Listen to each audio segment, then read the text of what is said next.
Alors aujourd'hui, je voudrais aborder avec vous un sujet concernant le couple. Et un sujet, oui, qui peut revenir parfois sur la communication. Alors on sait tous que la communication, évidemment, est une clé fondamentale pour la bonne construction d'un autre couple, pour son épanouissement. Mais là, je vais vous parler d'une autre forme de communication. Une forme un peu spéciale, qui est aussi une forme de communication, qu'on ne se méprenne pas. En fait, c'est le fait de ne plus se parler. Voilà. Ce matin même, j'ai une patiente justement, et c'est pas la seule, malheureusement. C'est pour ça que je pense qu'il est important de soulever ce problème et qu'il est important d'en parler. D'un couple qui peut vivre ensemble pendant évidemment des années, mais pendant des périodes, et ne pas se parler pendant près d'un mois. Habitant sous le même toit, bien sûr, mais ils ne vont pas s'adresser la parole. Pourquoi ? Parce qu'évidemment, ils sont braqués. Alors on va se dire, ils ne communiquent pas, il n'y a pas de communication. Bien non. C'est une forme de communication justement de ne pas se parler, de se braquer. Mais c'est, j'ai envie de dire, la forme la plus blessante et la plus dure. C'est un message qu'on envoie très fort à l'autre. C'est ou tu ne mérites pas que je te parle, ou tu m'as trop blessé, je ne veux pas t'entendre, ou je suis avec toi par la force des choses, mais je ne tiens pas à m'exprimer avec toi, à dialoguer avec toi, à échanger avec toi. En tout cas, toutes les sortes de messages que je vais envoyer sont évidemment très violents et peut-être même très méprisants. Et évidemment, ça laisse ensuite des séquelles quand on veut reconstruire son couple. Donc comment faire en fait pour ou ne pas rentrer dedans, dans cette communication mauvaise pour les deux membres du couple, pour le couple en fait, et comment y remédier une fois qu'on est dedans. Alors, d'abord, il faut comprendre que pourquoi on choisit ce mode-là de communication, c'est parce qu'on pense qu'on n'a pas le choix.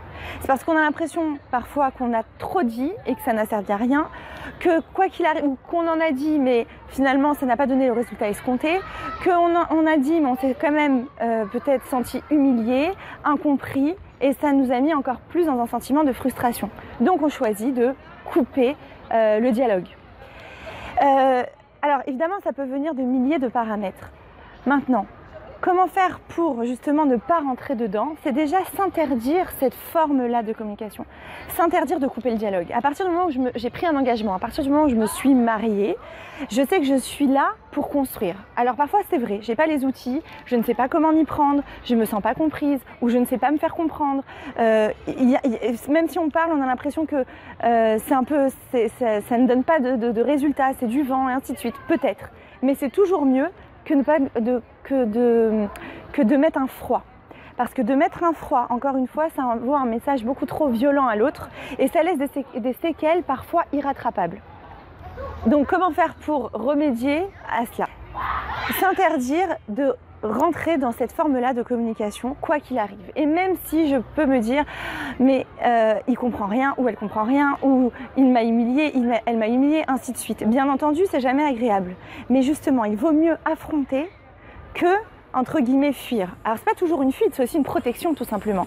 Je me protège de l'autre parce que je sens qu'il m'a fait mal, ou qu'elle m'a fait mal, ou encore une fois, c'est vrai.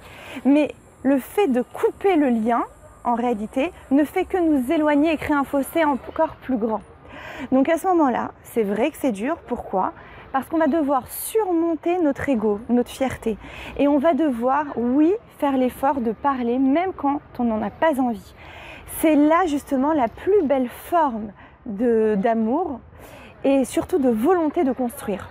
Même si au moment, à l'instant T où je me suis disputée, j'ai pas envie, je ressens même plus d'amour à ce moment-là. C'est pas grave. Si moi, en moi, je sais que je veux construire mon couple, alors je dois finalement ne pas faire attention aux sentiments, pas aux sentiments. Ce que je dois voir, c'est le but où je veux arriver. Justement, je veux ressentir ce sentiment d'amour. Je veux ressentir que mon mari ou ma femme est la personne la plus importante de ma vie et je veux qu'on se construise ensemble. Donc je vais faire un effort justement dans le moment où on est un petit peu dans le trou noir, pour surmonter. Ça, c'est déjà une chose. Donc déjà, de prendre ces décisions ensemble, de bannir on s'écarte, on s'éloigne, on ne se parle plus. Déjà. Deuxièmement, pour y remédier, savoir qu'en fait, on a effectivement une crainte. Une fois qu'on est marié, qu'on a pris un engagement, on dit ça y est, je lui ai dit que je l'aime, il m'a dit qu'il m'aime. Bon c'est bon, on a entre guillemets presque plus d'efforts à faire, c'est su par les deux membres, c'est bon. Non, effectivement non. Justement, il faut savoir se le rappeler. Et c'est dans ces moments-là aussi qu'on va devoir, même quand on est disputé, même quand on est blessé, ne pas rentrer en guerre. On n'est pas des ennemis, on est là encore une fois pour être des amis. Et même si on n'y arrive pas tout de suite et que ça demande des efforts, eh bien c'est justement là que se passe la construction de notre couple. Pour y remédier, savoir mettre son ego de côté. Ça veut dire que même si je suis dans un moment de froid, voilà, là ça fait 2 semaines où on ne se parle pas avec mon mari, et effectivement plus le temps passe et plus les jours passent, et plus on s'écarte, et plus on s'éloigne, et plus il est difficile de revenir sur mes paroles, ou il est difficile de revenir prendre la parole, il est difficile de recréer le lien, puisqu'on est comme 2 étrangers dans une même maison.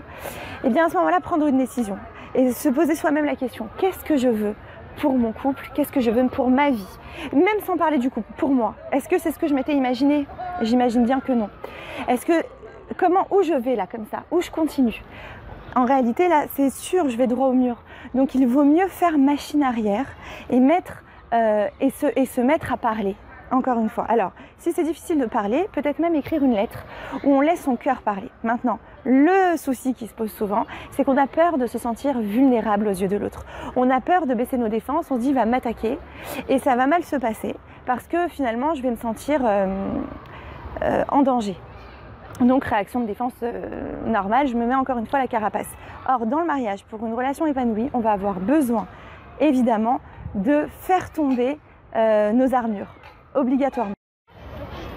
Donc comment faire en fait pour remédier à cette forme de communication mauvaise pour le couple? C'est justement faire tomber son ego et sa fierté. Alors c'est très dur évidemment, c'est-à-dire que c'est un effort et c'est ça justement le secret d'un couple réussi. C'est quand on arrive à casser un peu de chacun de nos égos, on arrive à construire un tout. Si on reste bloqué chacun dans notre carapace, on n'arrivera jamais finalement à communiquer et à construire une relation épanouie.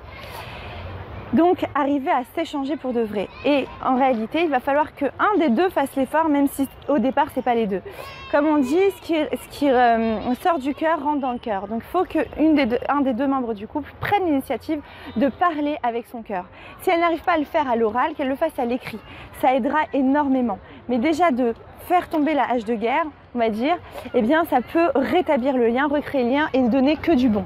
Et de toute façon, quand on est dans ce mode de communication là, on voit bien qu'on touche le fond. Donc ça ne peut pas être pire quelque part. Alors, je tiens à préciser quand même que je traite là de sujets de couple où bien sûr nous ne sommes pas dans des relations abusives.